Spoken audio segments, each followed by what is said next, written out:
Well, thank you all for joining us, and we're going to go ahead and get this show on the road. So just so you're aware, this is going to be recorded and it'll be available on the NICH website afterwards, as well as we'll be including it in a mailing that will be coming out to all of our registered attendees afterwards. Also, we do have closed captioning available if that is something that you'd need. So please see the closed captioning box in the bottom bar of your Zoom screen in order to enable that if needed. We encourage you to submit any questions throughout today's webinar using the Q&A function, which you can also find in your Zoom bar. That way, then we can kind of keep our chat to more things along this line where there are conversations back and forth. Mason's going to be dropping some links in there later during the presentation so that y'all can kind of engage with us in some different ways. And so if you'll therefore put the questions in the Q&A, that allows us to more easily find them and answer them when we get to the Q&A section. If you have any other questions for us, feel free to message the panelists and one of us will try and help you out. And in the meantime, I would like to start by introducing NICH and thanking those people who have made this webinar today possible.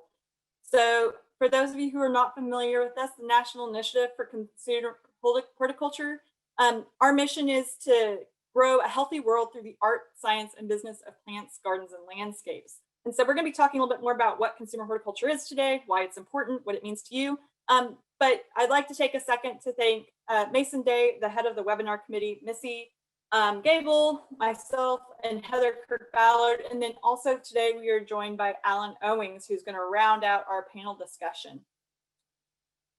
So if you'll take a second and go ahead and go to Minty.com and use the code that's up there at the top. And I think that Mason just pasted it back into the chat for you if you want to be able to use it. There's also a direct link there. And just kind of give us an idea of which of the following best describes the organization that you're with. We'll take a peek at who all's joining us today.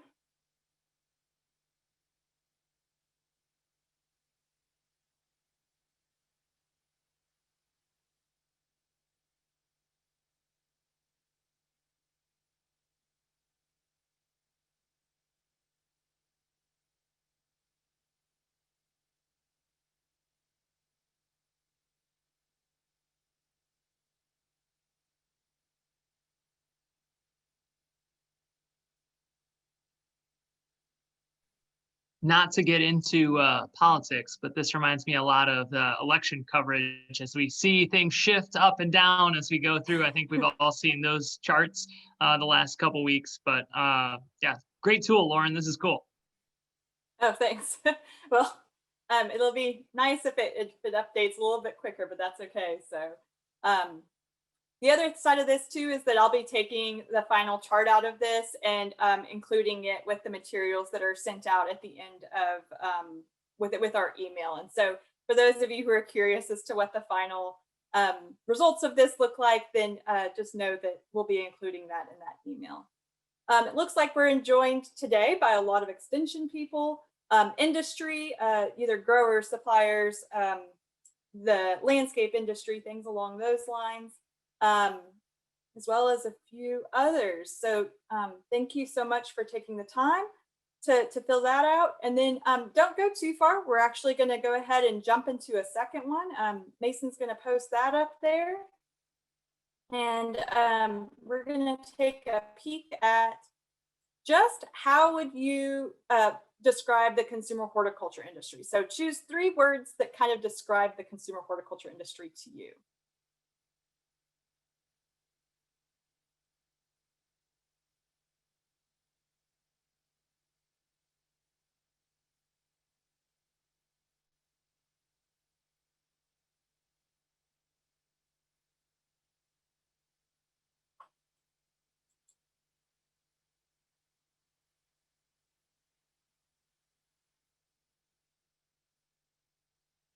We will hope that it's going to display what y'all are typing in and that it's just taking a hot second for it to update here.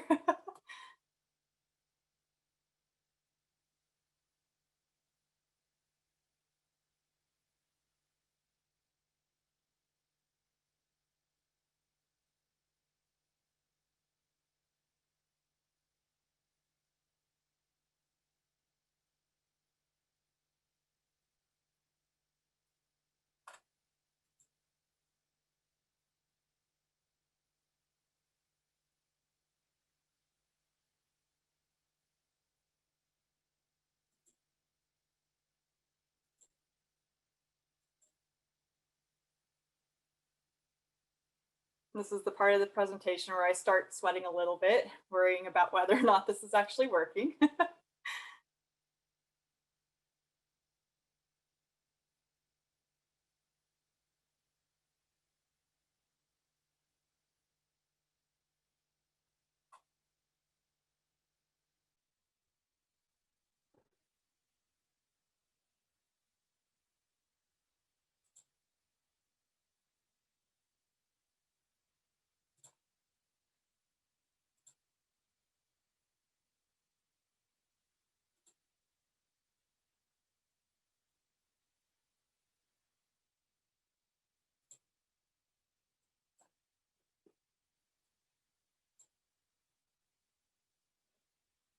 Lauren, I think for some we saw, oh, Okay, so there we go.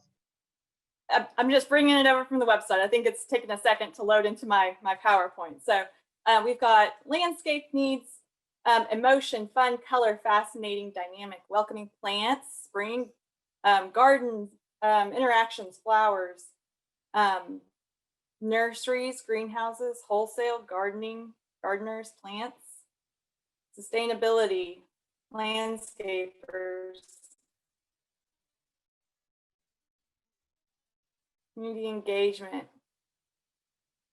money, overwhelming, plants, people, environment.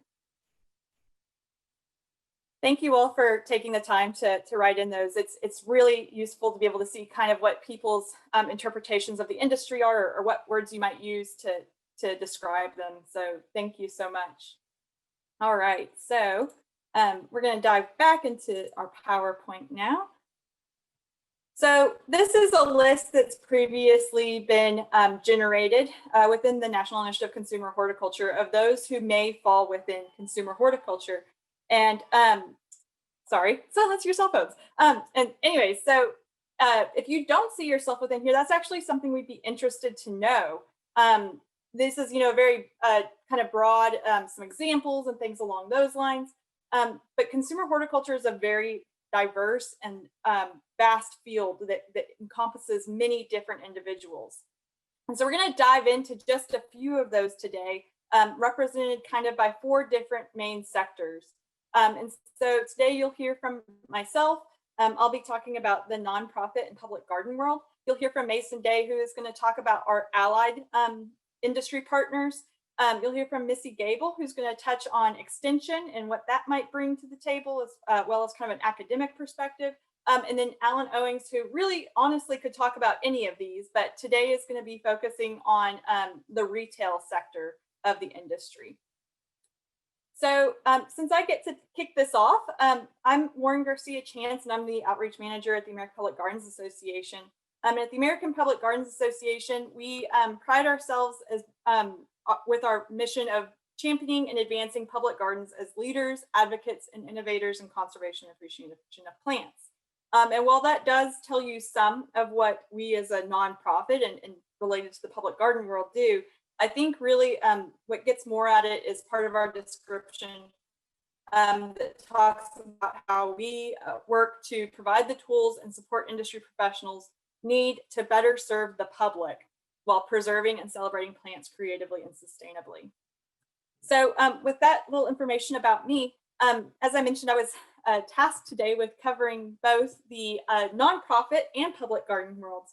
And at first I was kind of separating them out, and I still will here in a second kind of talk about each of them and what they have to do with consumer horticulture. But I think it's also really important, as I was putting this together, I got to thinking about the fact that there's actually a lot of commonalities between these 2 groups as well. And for nonprofits, we mean associations, we mean plant societies, we mean your local garden club, your local master gardener group. It could be the Native Plant Society, it could be the American Dahlia Society, it could be anyone who we want to throw into this nonprofit cluster. And the interesting thing about both nonprofits and public gardens, some of which are nonprofits and others are not, is that I kind of view them as the helping hands of the consumer horticulture world. They are the ones who provide guidance, provide direction, education, either directly to the consumer themselves or to industry members who then pass on that knowledge and pass on that information to the consumer themselves. And so there's a lot of interaction that's happening, especially with some of these nonprofits and public gardens, directly with the consumer, in terms of helping them to have a very experiential um, in, uh, engagement with consumer horticulture. And so I like this word of they're kind of experiential in the fact that if you think about why somebody might join their local master gardener group or their local garden club, or why they might visit a public garden, or even to a certain degree, why an industry member might join their association.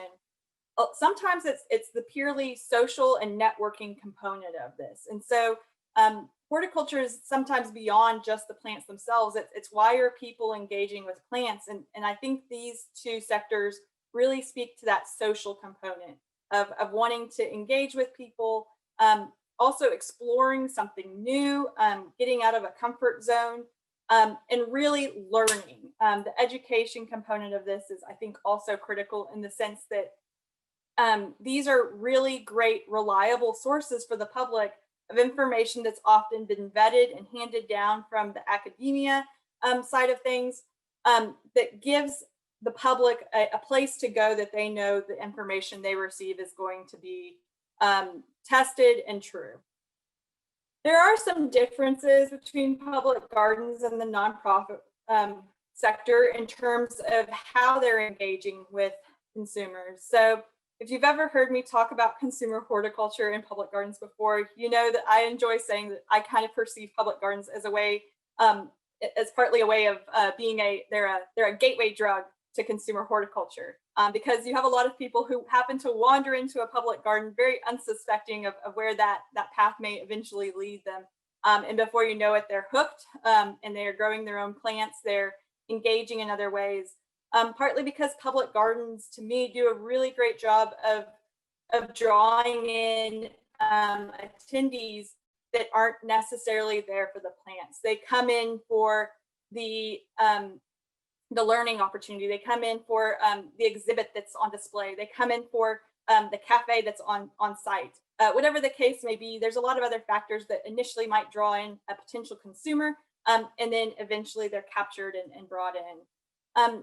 I think public gardens too fit really well into the consumer horticulture industry in the sense that they kind of encompass a lot of different areas that we're going to talk about. Potentially the retail sector with plant sales happening either on site in a gift shop or sometimes throughout the year, providing plants to consumers. They are a source of education, both for children and for adults, helping people to understand better how to engage in gardening, how to engage with their plants. And then also there's the other component of public gardens, which is the preservation and the scientific research that really, kind of mimics that academic aspect as well, where, they're working to ensure that our plant communities are saved for the future. And so public gardens really encompass all these different aspects of the consumer horticulture industry. They're reflected in other sectors as well.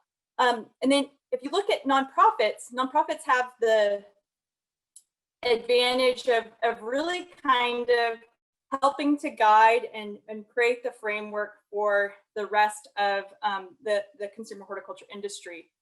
Nonprofits are responsible for helping to give those industry members who are looking for advice or resources, connecting those for them, as well as potentially engaging, as we mentioned before, directly with the consumer, and providing them the encouragement and the resources that they need. And so I know that I keep saying that word over and over, but the resource components that both nonprofits and public gardens bring to the consumer horticulture industry is absolutely an integral part of what makes this industry function.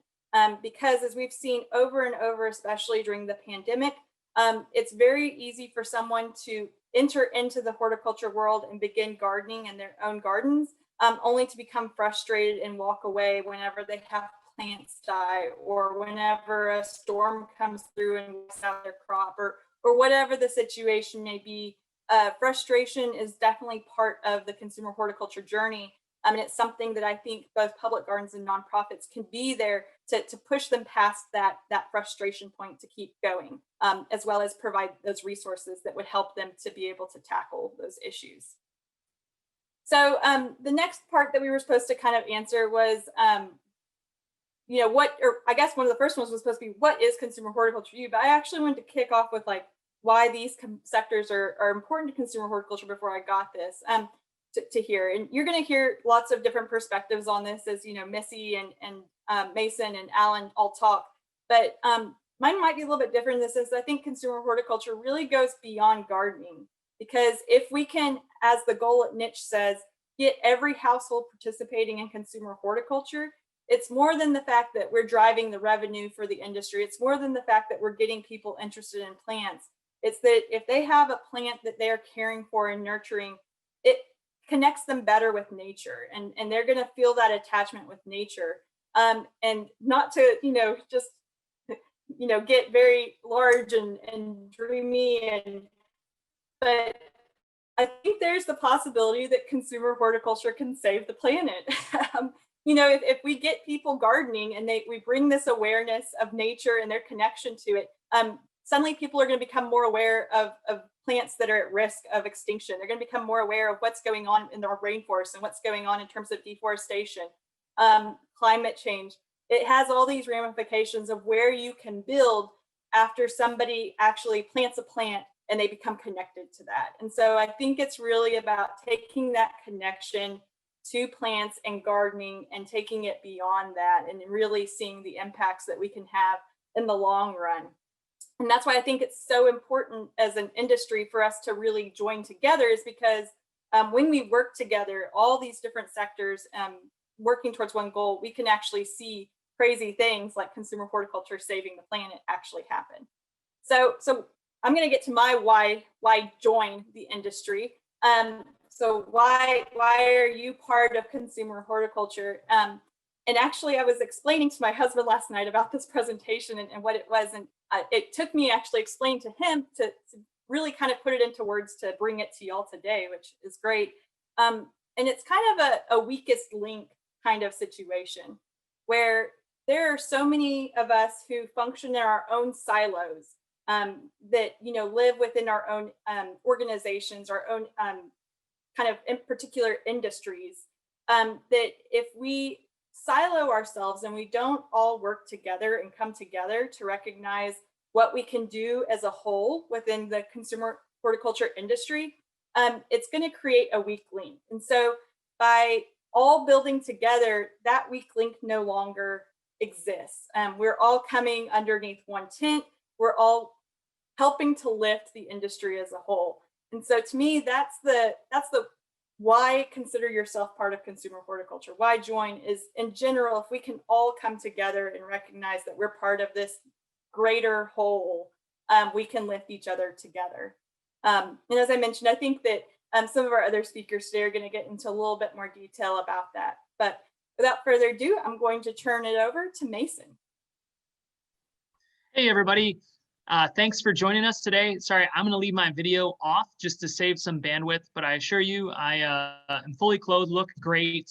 But, I just wanted to make sure that you're hearing the audio portion because that's what's really important. But so my name is Mason Day.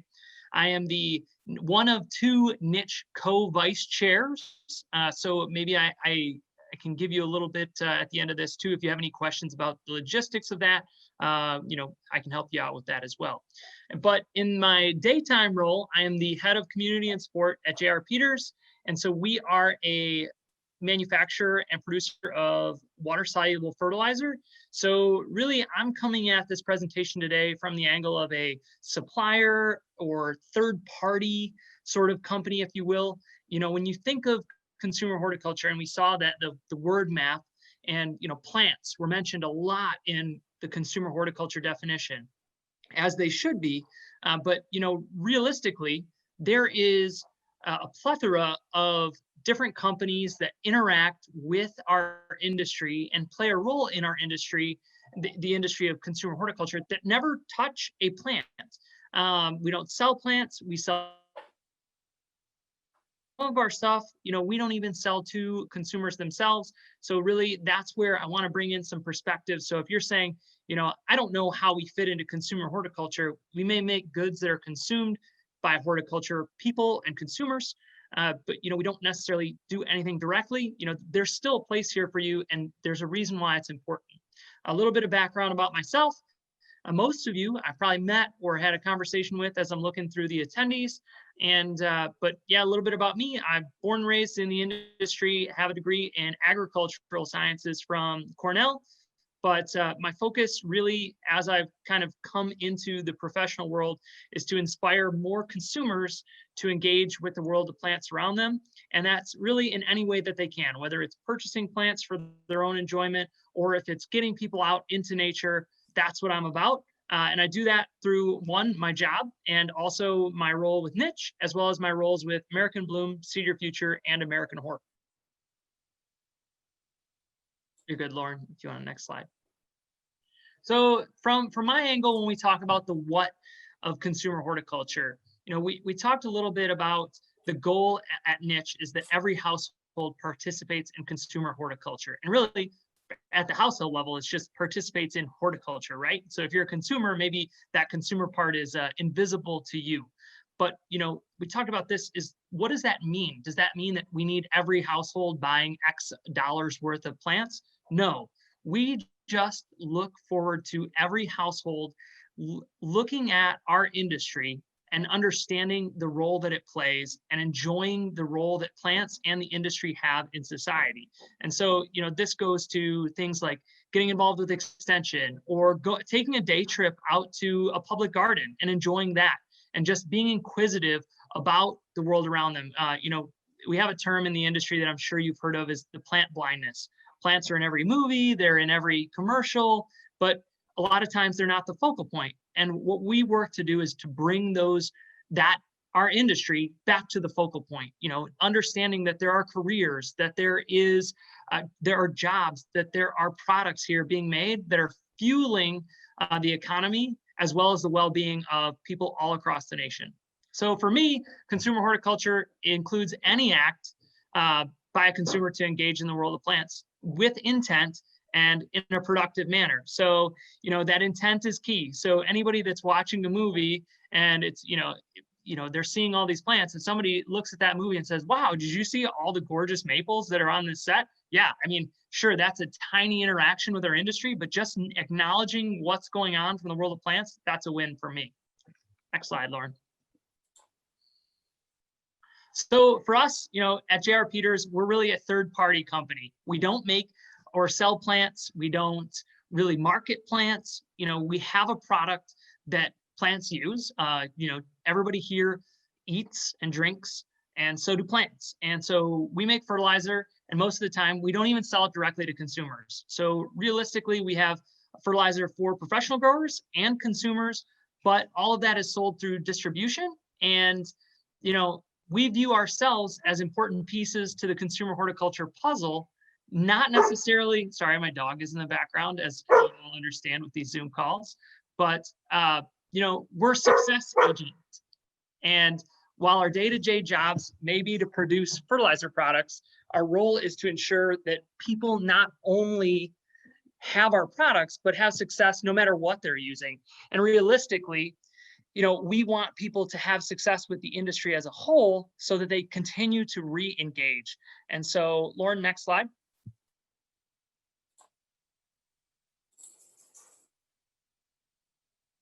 So when I talk about success agents, as third-party suppliers in this industry, it's not just fertilizer, but things like bricks, mulch, whether that's consumer technology apps, chemicals, pots. Everybody plays a role in ensuring that consumers don't engage with us just once, but rather keep coming back.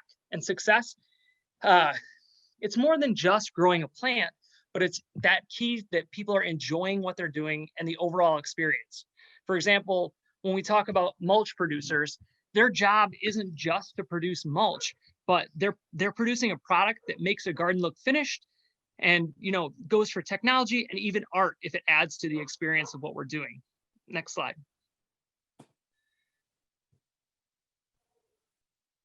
So why is it important? So all of us play a key role in this industry, and we have to understand what that role is. I talked about this before. We don't just produce products, but we produce jobs, we produce experiences. We are a vital part of the economy. And that showed this spring when we were labeled essential. And it's about knowing that and spreading that forward, and to understand that all of us are connected, no matter if we're making pavers, plants, or marketing efforts for the industry.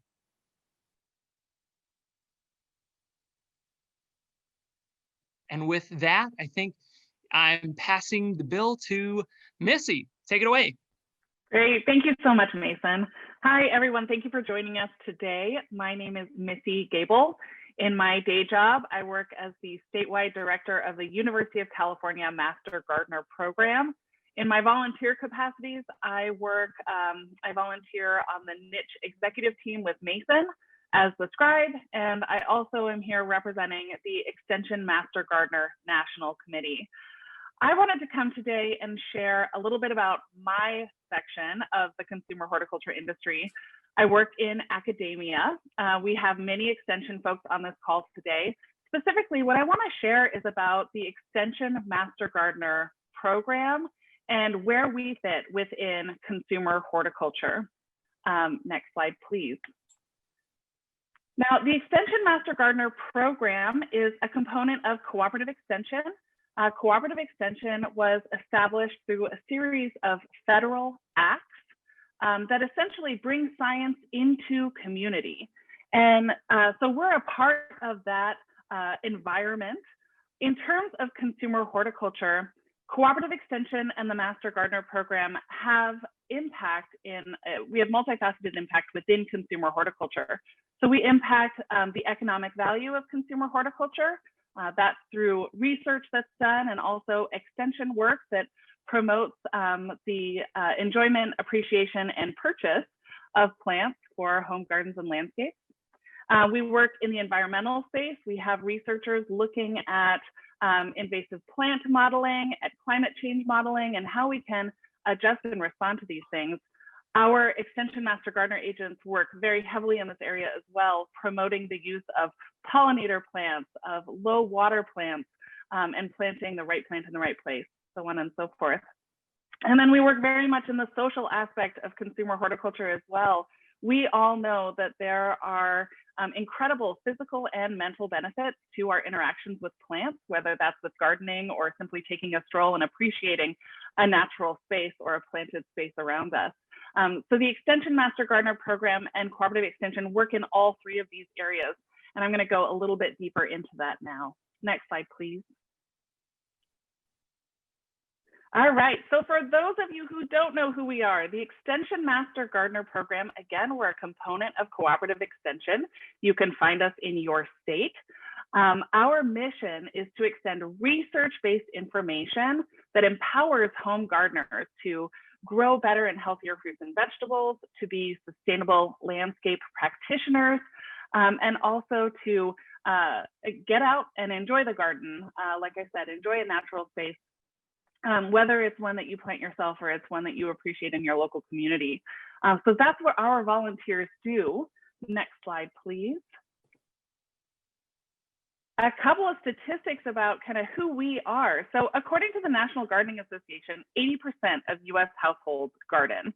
Now, the reason the Master Gardener Program was established is because with such a massive clientele base, 80% of US households are gardening. We have a lot of questions from people looking to be successful in their home garden. And in order to meet the demand of this clientele and the information that they wanted to consume, the Extension Master Gardener Program was established. Now, today we have 90,000 trained and certified volunteers. These individuals may not have a background in horticulture, but they've received extensive training from academics in fields of horticulture, firewise landscaping, water scientists, so on and so forth. They've gotten all of this great information, tools and resources from these academics, and then they are taking that out to their public clientele to empower these people to be better, safer, sustainable gardeners. So altogether, we serve approximately, and I'm going to say this is a real low ball number here, approximately 55 million Americans every year. All right, next slide. So I've mentioned this a couple of times. Our impact is really in 3 areas, the Extension Master Gardener program. I mentioned sustainable landscaping and that environmental impact area for consumer horticulture. So as a result of Master Gardener efforts and the education they're doing with the public, we are saving Americans water. We are promoting landscapes where pollinators and native pollinators can flourish. We are diverting green waste from landfills and so much more. Extension Master Gardener volunteers are also working in the area of food gardening. As a result of COVID, we've seen an incredible surge of interest from new gardeners, especially who are interested in growing their own fruits and vegetables. Master Gardener volunteers empower these people with skills so that they can be successful in their production of home fruits and vegetables. And finally, community well-being. I mentioned this social aspect of consumer horticulture. Master Gardener volunteers really work to promote, much like NICH, the use and enjoyment of plants because of the physical and mental benefits that we get from interacting with plants in our local environment. Next slide, please. So again, the reason that I'm here today to really talk about the Master Gardener program is, one, first and foremost, to inform you guys about who the Master Gardener program is, and then also talk about why I think coming together and aligning ourselves under this umbrella of consumer horticulture is so important. Like I mentioned, there are so many different aspects of this industry, and I think we've seen that in the 2 presentations prior to mine. And what we have is an opportunity to come together to celebrate the fact that we have common ground. Each and every one of us is here to promote the use and enjoyment of plants. NICH is the kind of overarching group that's working to bring us together with this shared mission and vision for the future. And the Extension Master Gardener program is excited to be a part of that. Please, if you're interested in connecting with us, we want to connect with industry partners. We want to connect with community groups and botanical gardens. There's so much great work to do. And again, these 90,000 volunteers are here and excited to interact with you and further support the consumer horticulture industry. So you can check out more about the Extension Master Gardener program online on our website, mastergardener.extension.org, and also our social media channels, which you'll find linked on that site. Thanks so much. I'm going to turn it over to Alan Owings.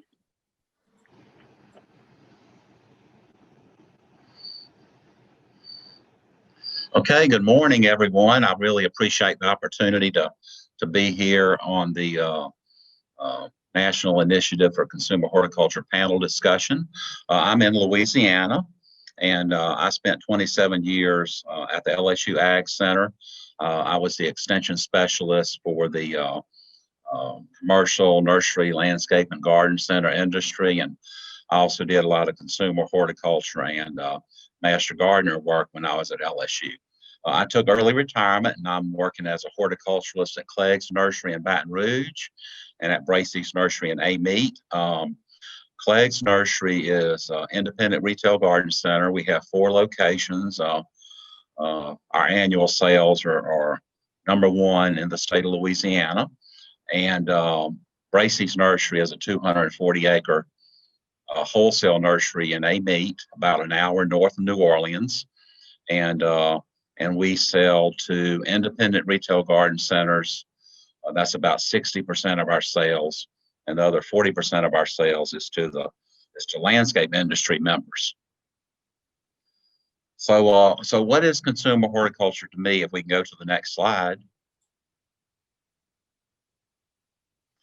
Here's some long definitions of consumer horticulture, but really the main thing about consumer horticulture to me is anything that we're doing to promote plants and to educate about plants, and that could be trees or fruit trees or ornamental shrubs or annual bedding plants or perennials or home vegetable gardening. It's just a huge industry in the United States that a lot of people don't recognize the monetary value of what goes on in the consumer horticulture industry, and they certainly should.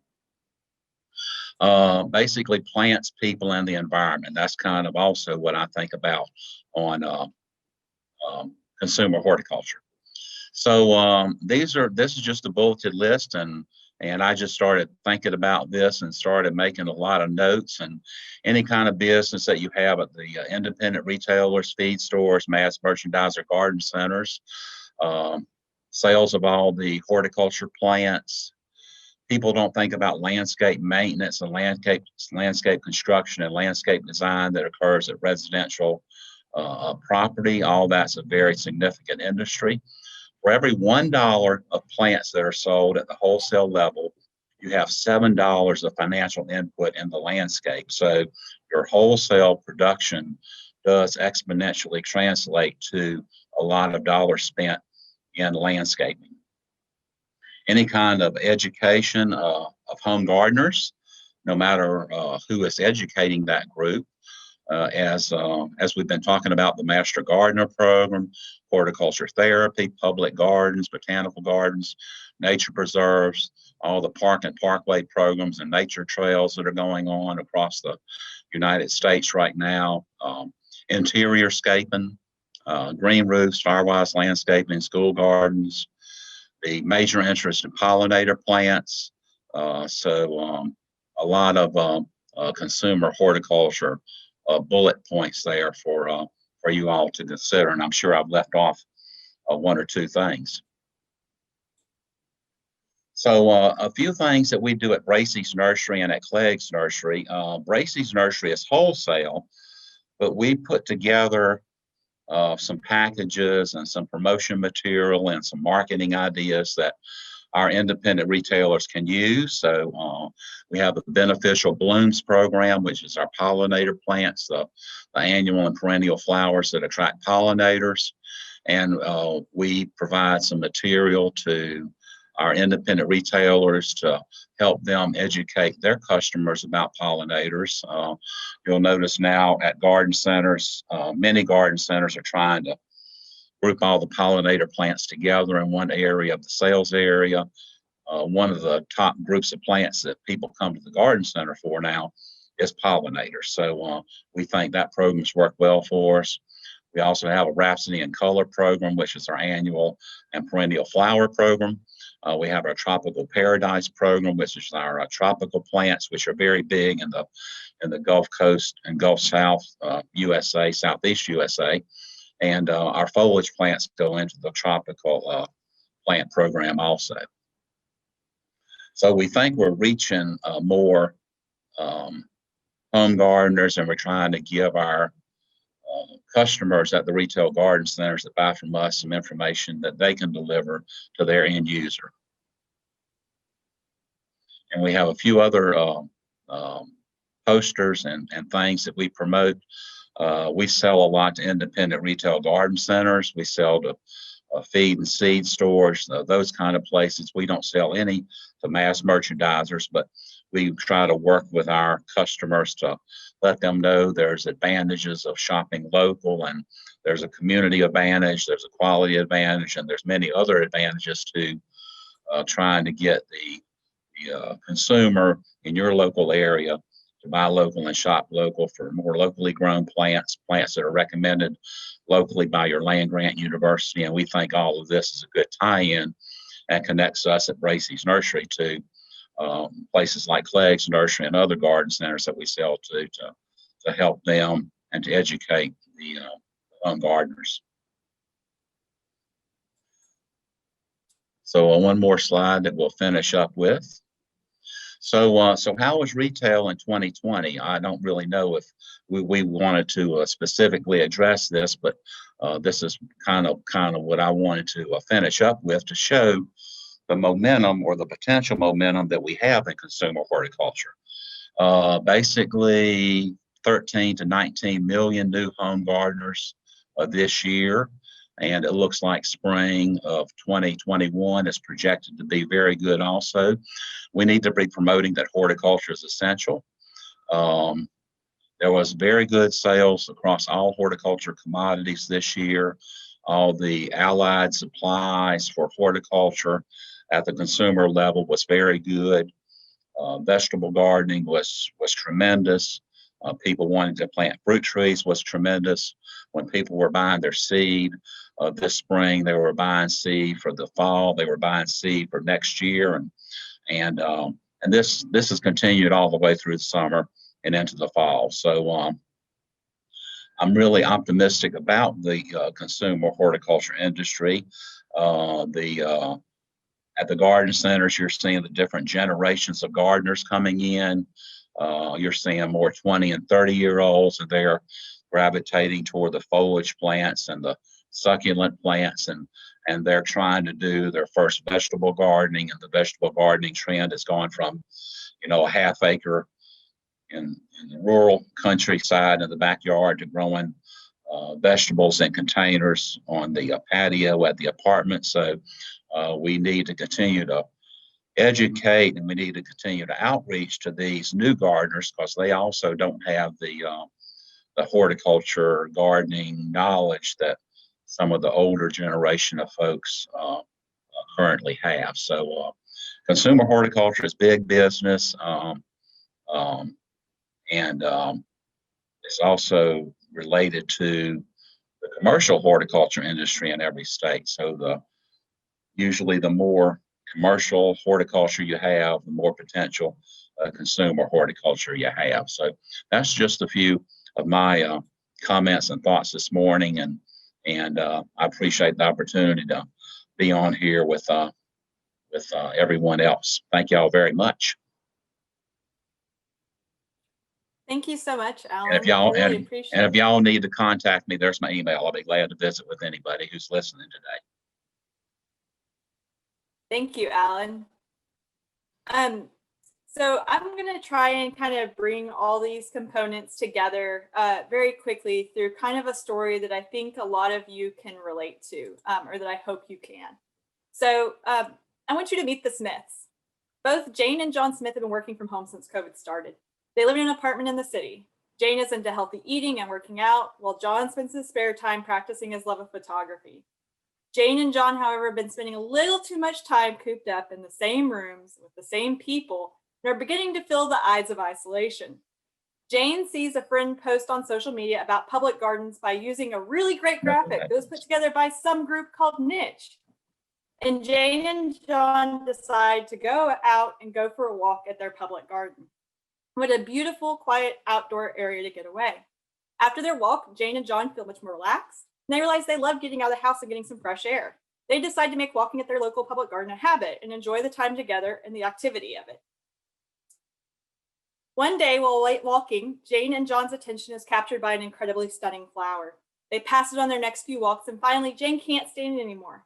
She ventures over to discover not only does it have a properly identified plant tag that no one has moved or stolen or otherwise defaced, at which point you now realize this story is made up, but it's also discovered that this lovely flower is a dahlia.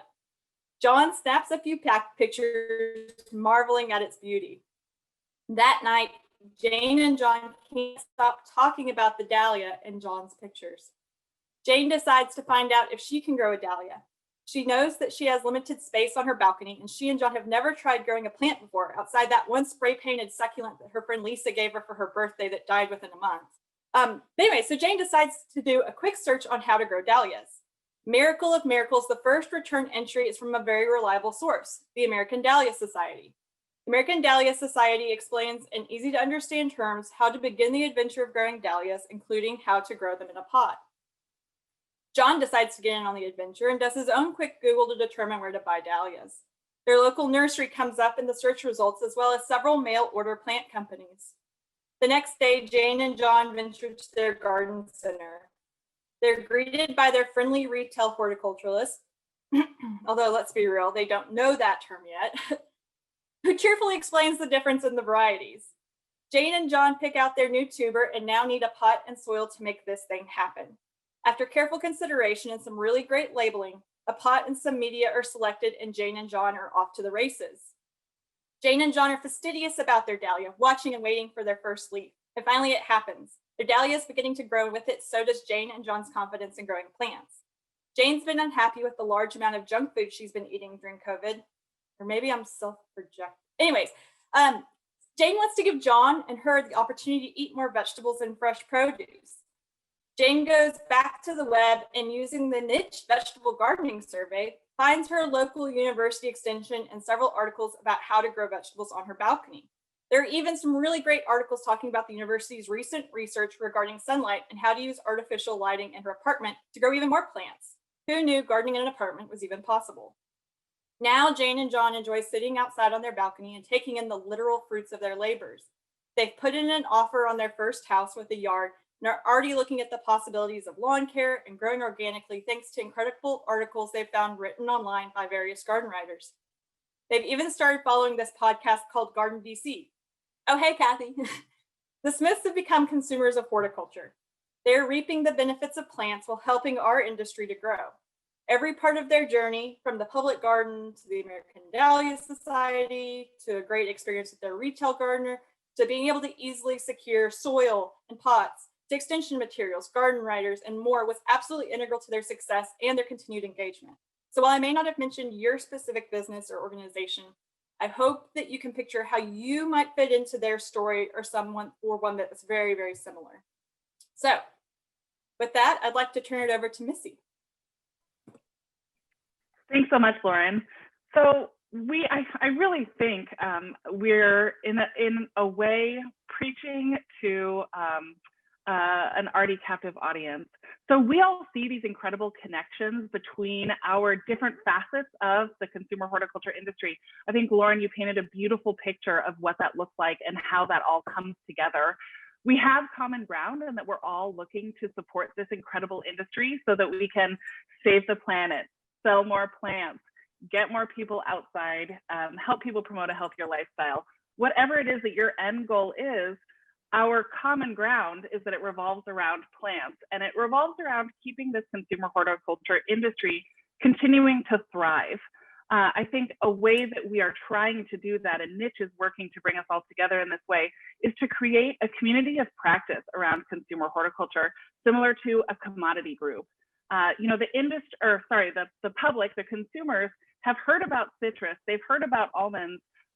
If you work in the industry or academia, you've heard about the almond board, you've heard about the citrus industry, but we have this disparate group, consumer horticulture. It's more amorphous.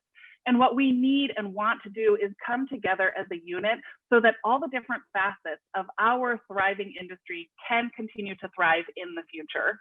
And what we need you to do to be a part of that is to join us. We want you to follow NICH on social media. We want you to sign up for our mailing list. And I'm hoping that someone, oh look, Lauren has already posted that in the chat. So check the chat, go ahead and click on that link and sign up to be a part of NICH. We have to bring ourselves together so that we can have a unified voice that supports and promotes all the different components of our industry so that we can work together and do this impactful, great work long into the future. So please come and be a part of this with us. If you have already signed up to be a member of NICH, if you have already followed us on Facebook, please invite those people working in the green industry with you to join us. We want everyone to come along and be a part of this journey. Please use the term consumer horticulture. The more we can drive home that we have a unified voice, that we have a unified identity, the more successful we'll be in the long run of establishing our space, our commodity board, so to speak. We look forward to working with you now and in the future. Please do. Our call to action is that you either sign up yourself and or recruit participation of others if you have already done this. Lauren has offered to send out an email early next week to remind everyone of this important action. I really couldn't emphasize it more that having this unified voice, having a space that we carve out for ourselves and for consumer horticulture will lead to resources in the future that will help all of the different components of consumer horticulture. A rising tide lifts all sails, and that is our ultimate goal with this effort through NICH. Thanks so much. So, awesome. Well, we have only, sorry, Mason. So we have a little bit of a limited time left, but we're going to open it up for questions. And I guess I'll toss it back over to Mason so Mason can say what he was going to say, and then we'll start kind of rolling through some questions here. Yeah, absolutely. I just want to say awesome job, presenters, and great points. And I think that, there might be a question on out of this presentation is, well, you guys keep talking about niche and consumer horticulture, but what really is the role niche plays? And I just wanted to kind of give you the mile high rundown version of is that, really niche is almost a clearinghouse for information to not only help businesses in the consumer horticulture industry, whether that's through our social media or our marketing efforts. I'm sure some of you have seen the plants do that. Infographics, that was the word I was looking for. So offering those out and letting people in the industry use those in their efforts, but also at the same time, taking the demands from the industry and funneling that back to the folks in Washington or other entities so that niche or so that consumer horticulture is accurately and adequately represented when it's time to, focus on the economy, that we actively are playing a role. And so niche is really that pass of information point. So helping the industry out there with more information, as well as getting more funding and notice for the industry itself. Thank you, Mason. So actually, that was a great lead into one of the questions that was submitted actually by Susan Yoder. And I noticed that Missy answered it, but I'm kind of curious, Mason or Alan, if either of you would like to chime in on what segments of the horticulture industry and consumer horticulture do you think are actually struggling during this crisis? We've seen a lot of evidence of those that are rising during this crisis, but who's struggling and how can we help them? And right now, Lauren, I'm having a hard time of thinking of anybody who's having a hard time. A little bit of the landscape industry, which I guess you can say is some of consumer horticulture, part of the people that do residential landscaping, usually don't have as much business when there's a recession or a stay-at-home process, because people go to the garden center and try to do a little bit of improvement themselves. I've seen that a little bit. And Missy, if you'd actually like to answer yours out loud, I think that'd be really great to get it in the recording. So. Oh, absolutely. So I work in academia, and if you ask me what segment of consumer horticulture is suffering right now, I would very quickly and easily tell you that academia is really struggling. We are seeing a significant decrease in dollars flowing through from the federal government, state governments, and local county governments. Much of the reductions we're seeing, I think the smallest ones I'm seeing are about 25% reduction. Most of them are 75 to 90% reduction in budget. What does this mean? It means that our academic institutions, our land grant institutions in every state, we're struggling to hire academics. That means we have fewer researchers coming in to support the consumer horticulture industry with new information, with plant trials. That's a real problem. That also means that we're having a really hard time funding these really valuable extension programs like the Master Gardener program. And we are seeing that it may be that instead of having a county model in many states, we are going to be moving to a regional model because it's simply, we don't have the funds to support this robust footprint that we want and need to have. Mason, I think you were wanting to chime in on that as well. No, actually, both were covered there. It was academia and landscape, so we're both the ones I had. So good job, you guys beat me to it. So I guess I'll chime in from the nonprofit and public garden perspective. And through some surveys that we've done with public gardens, many public gardens, almost 90% of our public gardens in the US actually closed from March until a much later date. The average closure was at least 90 days, and there's some of our public gardens that are still closed to today. And in our surveys, many of those public gardens don't see themselves rebounding to their actual typical income until a year from now. And really, it's unpredictable. It's going to be dependent on how this, goes. And so a lot of our public gardens are actually hurting in terms of having to go through budget cuts, layoffs, things along that line to try and help balance revenue losses. And I think, potentially as a byproduct, a lot of nonprofits may be actually seeing a hit from this as well. Donations aren't necessarily coming in for some organizations the way they used to. There's concerns in terms of organizations that are driven by members and member revenue, in terms of whether or not those members are actually going to renew and what that's going to look like. For nonprofits that host events or conferences, things like that, there's been the pivot to virtual, and what does that mean? And so I think that, you know, while we're definitely seeing a lot of, sorry, consumer horticulture industries grow, nonprofits is kind of a struggling section of that. All right. So we had some really great comments come in in terms of what people are maybe hoping to see come out of NICH. And so on that note, actually, I would love it if anyone has ideas of what could help you in your sector or your organization to grow. Please let us know, because as an organization, we're always looking for things that we can try and make or produce or do in order to lift everyone all together. We've also got some questions coming in terms of what is the best source for statistics on consumer horticulture. I think I can tackle that one. I would really encourage people to head to the NICH website and check out. We've got a series of research papers that are coming out from participating academic institutions. We also have incredible infographics. If you look at our #PlantsDoThat infographic, there's an extensive resource list that was reviewed and went into the development of that infographic. So please head to the website, check out the materials that NICH is pushing out. I think NICH has also done a great job of identifying those groups and people who are doing research in our industry and then pushing out that content. So when Charlie Hall from Texas A&M publishes something, NICH is going to pick that up and push it out, which is, you know, further justification for why we need folks to be following NICH, so that when we have a new infographic, when we have a new academic paper published, or when we have great new data to share, that you will be one of the first people to know.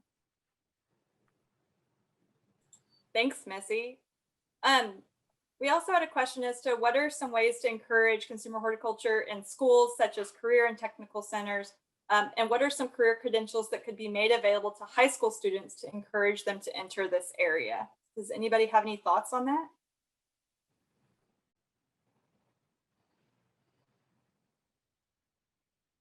I think that as far as resources for that go, that is something that See Your Future is doing a lot of work on. And I know Susan was actually on this presentation. I don't know if she's still here, but Susan Yoder at See Your Future, that group of folks has been doing a phenomenal job to really work with and think outside of the box when it comes to getting students interested in careers in horticulture, and really showcase what horticulture is from a broader perspective, you know, not just you know, sometimes we talk the grower and the retailer, but also emphasizing all of the different roles and requirements that are out there, and, you know, broadening the horizons of students from middle school on upward. And on their website, they have a ton of resources. Rather than focus on them all here, you know, I encourage you to go and investigate the things that they're doing and get involved with them. They're constantly looking for folks to help them further their message, and they've kind of set it up for you so that all you really have to do is take what they're working on and run with it. So seedyourfuture.org. And I'd like to add to that too, that I think everybody who is on this call, I don't know all of you, but I can just about say, I think everyone on this call could potentially reach out to your local high school or your local middle school. I think high school age is actually an age that we have kind of passed over whenever we look at internships. Internships do not have to just be for those people who are in college, who already are starting on their career path. Instead, reach out to your local high school and make it an opportunity for a high school student to come intern with you. There's lots of ways to engage them and get that kind of a partnership going between you and your high school. But if we can actually start those internship programs at a younger age, I think it could really make a difference. Alan?